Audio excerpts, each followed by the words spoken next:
So welcome to Money A+E. We just finished one of our workshop MKH with these two ladies. I'm just gonna ask them first, how did you find the course?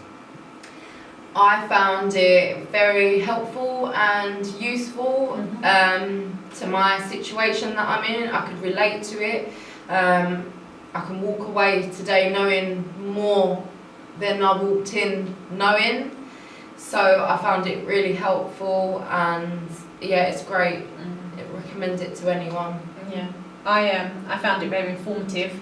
I liked the teaching style. There was a lot of discussion. So if you didn't understand something, your questions were answered, and you weren't rushed through it. Yeah. So I think that's why it was made very simple to understand. Okay, excellent. So the second one, we talked about a lot of different things today, but which one thing that stood out for you? For me, Yeah. the 4 steps Okay. for goals.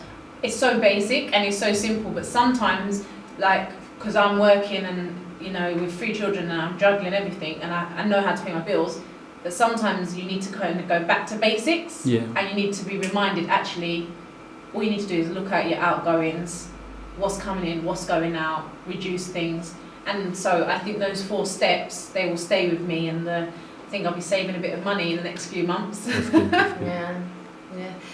The thing that stood out for me most, I'd say the universal credits, yeah, because it's something that I will personally be affected by when it does come. It's just made me open my eyes more to obviously research and see what actually is going on.